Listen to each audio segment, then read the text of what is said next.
1 KG তেল একদিনে শেষ হয়ে গেল কিভাবে পাখি? এত তেল দিয়ে কি করেছিস তুই? মাত্র একদিন রান্নাঘরে আসতে পারিনি, তাই বলে এই হাল করেছিস তুই?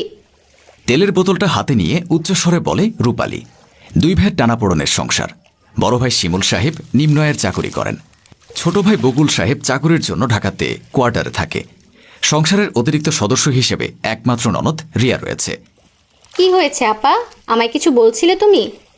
পাখির দিকে তীক্ষ্ণ দৃষ্টি নিক্ষেপ করে রূপালী তেলের বোতলটা দেখিয়ে বলে, তুই জানিস না আমার পরিবারের খবর? এতটা তেল কি করেছিস তুই? পড়ে গেছে নাকি ফেলে দিয়েছিস? কালকে ভাইজান গরুর মাংস নিয়ে এলো না, আমার হাতে রান্না তার বেশি পছন্দ, তাই তেল বেশি দিয়ে ভালো করে রান্না করেছি। দেখলে না কত মজা করে চেটেপুটে খেয়েছেন। রূপালীর মাথায় হাত উঠল। কিছুটা বিরক্ত মুখে দেখা গেল। পাখি বড়লোক বাড়ির মেয়ে, টাকা পয়সা দুহাতে উড়াতো। ছোটবেলা থেকে বেহিসাবি, তাই বলে সংসারে এতদিন থাকার পরেও বুঝতে পারল না টাকা উড়ানো এই সংসারে মানায় না। রূপালী বিরক্তিকর কণ্ঠে বলল, তুই কেন বুঝিস না পাখি? আমরা তোর বাবার বাড়ির মতো বড় লোক নই, আমাদের হাতে এত টাকা নেই, আমরা মধ্যবিত্ত। সংসারে শুধু স্বামীরা উপার্জন করে, কতই আর উপার্জন করে। নিত্যপণ্যের দাম বাড়ছে বই কমছে না, কিনতে হিমশিম খাচ্ছে তোর ভাইজান। আমাদের বেহিসাবি হলে চলে না। টাকা পয়সার ব্যাপারে কেউ কখনো পাখিকে খোটা দেয়নি। এই প্রথম ভাবি 2-4টা কথা শুনিয়েছে। আত্মসম্মানে লাগলো পাখির। পাখি রাগান্বিত কণ্ঠে বলে, আমার বাবার বাড়িতে 4-5টা কাজের লোক, কোনো কিছুতে কমতি নেই। কই একটু তেল বেশি দিলে তো মা তাদের বকে না? বোঝার চেষ্টা করো পাখি, এটা তোর বাবার বাড়ি নয়। আমরা তোমার বাবার বাড়ির মতো বড়লোক নই। কেন বিয়ে করে এনেছিলে তখন? বড় বাড়ির মেয়ের সাথে যখন মানিয়ে চলতে পারবে না, তবে কেন ছোট লোক বাড়িতে বিয়ে করে এনেছিলে? মনে ছিল না? মুখ সামলে কথা বল পাখি, এমন কোনো কথা বলিস না যাতে পরে তোকে পস্তাতে হয়। সত্যি কথা বলতে কখনো আমার মন আটকায় না ভাবি, সত্যিটা আমি বলবই। তোমাদের নজর ছোট, মন ছোট, ঘর ছোট। পাখি এক নাগারে কথা বলে চলেছে। রূপালী নিজেকে সহ্য করতে না পেরে ধরাম করে চর বসিয়ে দিল পাখির গালে। গালে হাত দিয়ে পাখি কেঁদে ওঠে। আপা, তুমি আমাকে মারতে পারলে? তুমি তো বলেছিলে আমি তোমার ছোট বোন। আমি শুধু নামেই তোমার ছোট বোন, কাজের নয়। ছোট বোন হলে পারতে আমাকে বকতে, পারতে মারতে। এতক্ষণ একপাশে দাঁড়িয়ে থাকা বেলি সামনে এসে দাঁড়িয়েছে। পাখিকে সামলাতে বলে, ভাবি তোমাকে ইচ্ছে করে মারেনি, তুমি তো চেনো তাকে। আমাদের সংসারে খরচ তোমার অজানা নয়। ছোট ভাই শহরে থেকে উপার্জন করে, তুমি যদি 2 হাতে টাকা উড়িয়ে বেড়াও, তাহলে কি আমাদের ভালো হবে? বুঝি বুঝি, সব বুঝি। ভাবি ননদ মিলে আমাকে বোঝাতে এসো না। আমি আর এই সংসারে থাকবো না। একবার তোমার ভাই আসুক, আমি নতুন সংসার পাতবো তাকে নিয়ে। বলি রাগ দেখিয়ে ঘরে চলে গেল পাখি। রূপালী ও বেলি পাখির গমনের পথের দিকে নিষ্প্রাণ দৃষ্টিতে তাকিয়ে আছে। পাখির কথাটা তাকে ভাবাচ্ছে। রূপালী চিন্তিত হয়ে বলে, বেলি, আমি ইচ্ছে করে এমন করিনি। আমার এই ছোট্ট সংসারটাকে সে বলেছে ছোট লোক, ছোট মন, ছোট নজর। আমি নিজেকে সামলাতে পারিনি। তুমি চিন্তা করো না, ভাবি রাগের মাথায় চলে যাওয়ার কথা বলেছে। রাগ পড়ে গেলে যাওয়ার কথা ভুলে যাবে। রূপালী আশ্বস্ত হতে পারল না। রাতে অফিস ছেড়ে বাড়িতে ফিরেছে শিমুল সাহেব। আজ তার দরজা খুলে দিয়েছে বেলি। আজ দীর্ঘ কিছুক্ষণ দরজার বাইরে দাঁড়িয়ে থেকেছেন তিনি। রোজ দিন পাখি দরজা খুলে দেয়। পাখিকে বেশ পছন্দ করে বউ করে এনেছেন। সম্পূর্ণ ঘরে নজরবন্দি করে শিমুল সাহেব। মেয়েটা অসুস্থ কিনা এই নিয়ে বেশ চিন্তিত তিনি। বেলিকে উদ্দেশ্য করে বলে, কিরে বেলি, আজকে পাখিকে দেখছি না যে? মেয়েটা কোথায়? শরীর খারাপ হলো না তো? বেলি আমতামতা করে। সেই সময় থেকে এখন অবধি ঘরে বসে আছে। জবাব না পেয়ে শিমুল সাহেব বলেন, ডাক্তারকে ফোন দিয়েছিলে? ভাইয়ের জেরাতে নিশ্চুপ থাকতে ব্যর্থ হয় বেলি। দুপুরের ঘটনার পুনরাবৃত্তি করে। শিমুল সাহেব গম্ভীর হয়ে যায়। সবটা শুনে চটে যায় রূপালীর উপর। গলা ছেড়ে বেশ কয়েকবার ডাকে রূপালীকে। রূপালী, এ রূপালী। রূপালী আসে।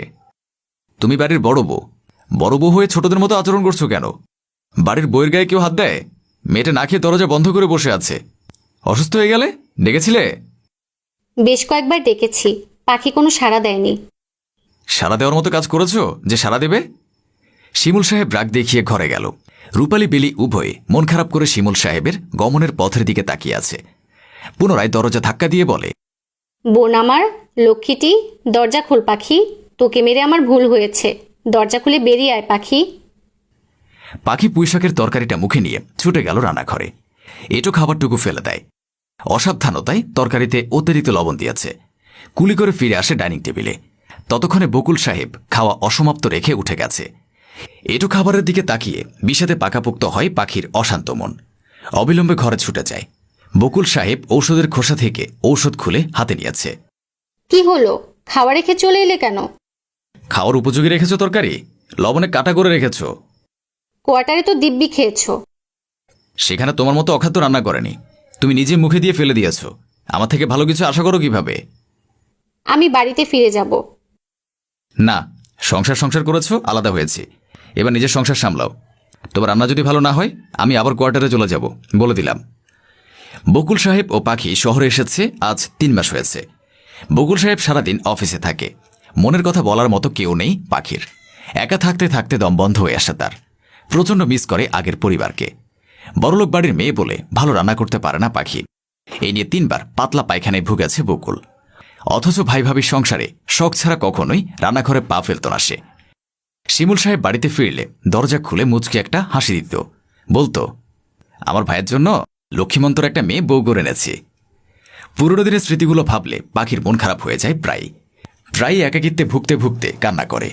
বকুল সাহেব তার ব্যবহৃত ফোনটি রেখে গেছে। বকুল ভাবির নাম্বারে ফোন করে। হ্যালো ভাবি। বলতে বলতে কেঁদে দেয় পাখি। পাখির কান্না শুনে রূপালী উদাসীন হয়ে গেছে। উত্তেজিত হয়ে বলে, এই পাখি, বোন আমার, কাঁদছিস কেন পাগলি? কি হয়েছে? বকুল কিছু বলেছে? ফেলে আসা ভাবি এভাবে ব্যাকুল হয়েছেন ভেবে কষ্ট পায় পাখি। আসার সময় রূপালী ছাড়তেই চায়নি। আপা, আমার এখানে থাকতে কষ্ট হয়, তোমাদের ছেড়ে আমি থাকতে পারবো না। আমি বকুলকে বলছি তোকে আবার আমাদের কাছে দিয়ে যেতে। কাঁদিস না পাগলি। পাখি ফোন রেখে কেঁদে দিল। বকুল সাহেবের সাথে নতুন বাড়িতে ওঠার পর তার চুলগুলো উস্কো খুস্কো হয়ে গেছে। তেল দেওয়া হয় না।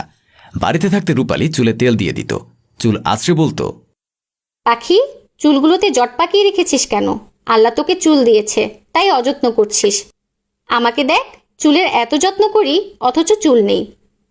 এছাড়াও প্রায় দিন পাখি না খেয়ে ঘুমিয়ে পড়লে রূপালী মাঝরাতে ডেকে খাওয়াতো। পরদিন সকালে শিমুল সাহেব, রূপালী ও বেলি ব্যাগপত্র নিয়ে হাজির হলো। চিরচেনা সে মুখগুলো দেখেই কেঁদে উঠল পাখি। রূপালীকে জড়িয়ে ধরে বলে, আপা, আমাকে ক্ষমা করে দাও, আর এই জেলখানা থেকে মুক্ত করে দাও।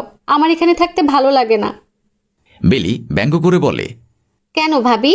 তুমি তো বলেছিলে আলাদা সংসার পাতবে, এখন আবার আমাদের সাথে থাকতে চাইছো কেন?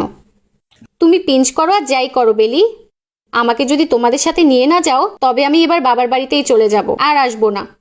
বলেই কান্না জুড়ে দিল বেলি। তবে আর কি, ব্যাগপত্র নিয়ে চলে যাও বাবার বাড়ি। জ্বালাস না তো মেয়েটাকে, আমি এবার তোমাকে আমাদের সাথেই নিয়ে যাব। পূর্বের ন্যায় রূপালীর সংসারে সুখে আছে পাখি। 2 যা ভালোই আছে একসাথে। পুনরায় বকুল সাহেব অফিসের কোয়ার্টারে থাকতে শুরু করেছে। 3 জন দুষ্টুমিতে মেতে থাকে সর্বক্ষণ। আলাদা থাকার দিনগুলো মনে পড়লে মন খারাপ হয়। যৌথ পরিবারে একটু স্বার্থ ত্যাগ করতে হয়।